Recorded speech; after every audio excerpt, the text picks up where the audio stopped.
Calling all detectives. A fog-bound ship carrying a cargo of gold. A gang of river pirates. And a cup of coffee. These are the exhibits on this page from my casebook. The casebook of Jerry Browning, private detective.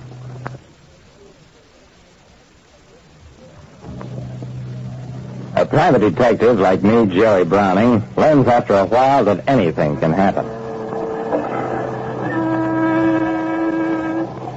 By day, the riverfront is a scene of bustling practical activity. But at 2 a.m. of a foggy night, it's a dark, mysterious world. I just watched the freighter Juliea put out after guarding it half the night. The ship's owners had received a tip that a waterfront gang might try to raid it for a shipment of gold bars it was carrying to South America. But like so many other tips, this one had been false.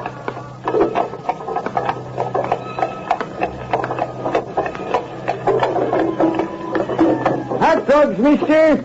Sandwiches, donuts, coffee. I looked up at the wagon and the old man perched atop it. Sure, I'll have a ham sandwich. The old man jumped down from his perch, dropped the tailboard of the wagon to reveal a traveling lunch counter. Coffee? No, thanks, just the sandwich. The old man gave me the sandwich, inspected me with bright, shrewd eyes, then... It's cold nice. Here, have some coffee anyway, and in the house. I laughed, accepted the coffee, and drank it. That's the last thing I remembered. Until I opened my eyes and found myself lying on the deck of a moving ship. I accepted a cup of coffee from a waterfront lunchman and found myself drugged and dumped on the deck of a moving vessel. I shook my head, staggered to my feet. Over the water, the fog was so heavy that it was impossible to see more than a few feet beyond the ship's rail. Johnson, is that you? A heavy hand gripped my shoulder.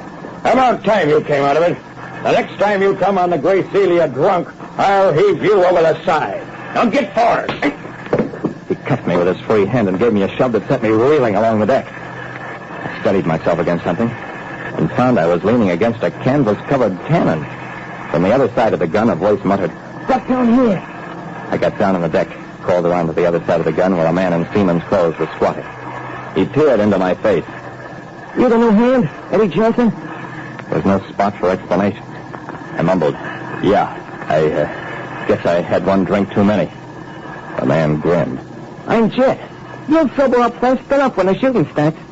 Shooting? You really got a load on. You better keep on a frank sweep till you straighten out. A bulky figure loomed over us. "Johnson, you there?" I scrambled to my feet. "Yes, sir." "Call me Frank. How you feeling now?" I was feeling terrible, but I said, "I'm okay, Frank." Frank nodded. "This is your gun. Jed'll help you. Better check it now. We'll be overhauling the Juliea in half an hour."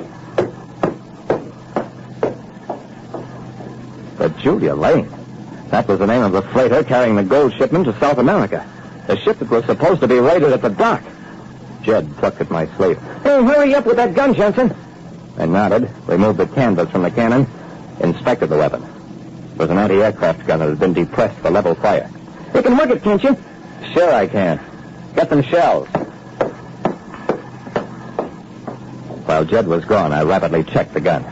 It was a little different from the ones I'd fired at Jap planes in the Pacific, but not too much so. There was a bucket seat for the gunner and a wheel to swivel the gun completely around while following a target. I gave the wheel a tentative spin. Worked fine. Well, I didn't know how I'd got on a river pirate boat or who I was supposed to be, but I had a pretty good idea of what I intended to do. "Hey, where do you want the shells, Johnson?" Up here, pile them in the rack. This gun's an automatic. If you fire a shell, the next one drops into place.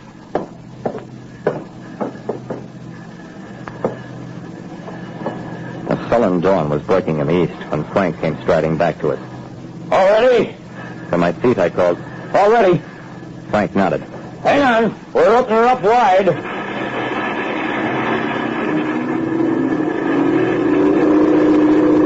As the fog began to lift, I could see the figures of about a dozen men sitting or lying on the deck. "There's the Juliea. I'm going to hail her. Jensen, be ready to fire. Go ahead, the Juliea. Heave to. We're coming aboard. By now, the fog had completely lifted, revealing that we were well out of the river and in open water. If you try to send any radio message, we'll sink you. Jensen, fire a shot across the bow.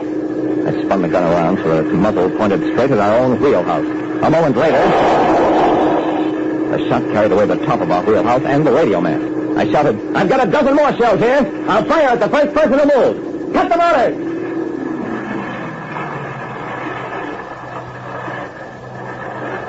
20 minutes later, a boarding party from the Juliea was in control of the river pirate. And 2 hours later, a Coast Guard cutter summoned by radio took the vessel in tow.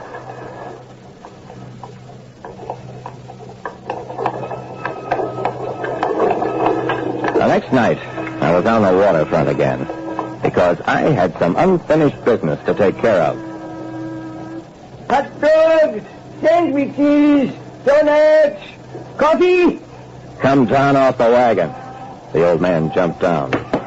Oh, it's you again. Yeah. Are you surprised? The old man shook his head.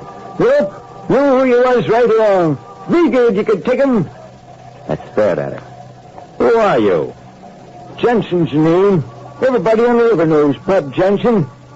Not so many folks know my boy, Eddie. I was beginning to get it. Your son was supposed to be on that pirate boat? Johnson smiled apologetically. He had the ID, but he don't have no more. Young fellows like that, fresh out of service, couldn't meet up with bad company. The old man's eyes were pleading. You won't do nothing about it, Mr. Browning. I fixed it for you to save that ship. And my boy, he re-enlisted this morning. I smiled. Okay, Pop. I won't do anything about it. But the next time you get any leads on detective work, tell me about it first, not afterwards.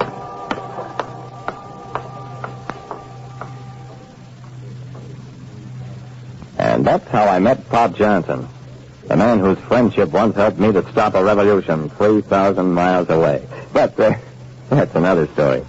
Like I said, anything can happen in the detective business. About all you can be sure of is that when it does happen, it won't be pleasant. Listen next time to Calling All Detectives, mystery drama, mystery quiz, and a chance for you to match wits with yours truly, Jerry Browning, private detective.